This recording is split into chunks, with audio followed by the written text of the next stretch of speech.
নমস্কার বন্ধুরা, তোমরা সবাই কেমন আছো? আশা করি খুব ভালো আছো। আমিও অনেক ভালো আছি।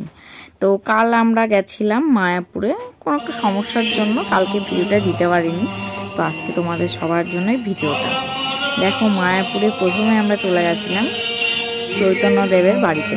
তো সেখানে গিয়ে মন্দির দেখলাম। দেখো, কৃষ্ণের কত লীলা, সেই ছবিগুলো দেখলাম, সেই দৃশ্যগুলো দেখলাম, অনুভব করলাম। খুবই ভালো লাগলো। আর কালকের দিনটা আমাদের খুবই সুন্দর কেটেছে। আমি, আমার দিদি, এক জামাইবাবু মিলে গেছিলাম। তো আমরা তিনজনেই গেছি মায়াপুর দেখতে। আমি আগে কোনো দিন যাইনি, এই ফার্স্ট টাইম গেলাম, এই প্রথমবার। তো আমার খুবই ভালো লেগেছে জায়গাটা। তোমরা যদি চাও একবার কি ঘুরে আসতে পারো, তোমাদের মনটা খুবই ভালো লাগবে। আর তো দেখতেই পাচ্ছ কত রকমের দৃশ্য দেখা যাচ্ছে। এই মহাপ্রভুর বজ্রহারির উপনিবেশ।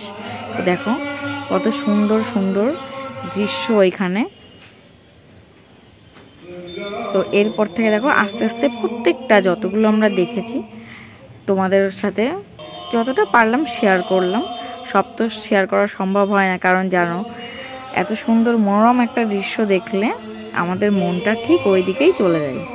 এত ছবি, এত ভিডিও ক্যাপচার করা কথা মনেই থাকে না। তো দেখো, দেখতেই পাচ্ছ প্রভু কি করেছেন ছোটবেলায়। তো সব কিছুই দেখা যাচ্ছে এখানে।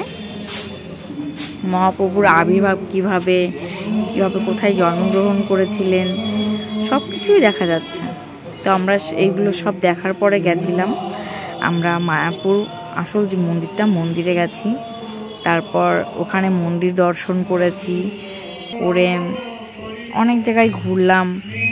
গোশালা, কার পার্কিং, আরও অনেক জায়গায় গেছি। তো ওইখানে তোমরা যারা গেছো জানো সবাই যে কত সুন্দর একটা দৃশ্য। ওখানে কত সুন্দর সুন্দর ফুল আছে।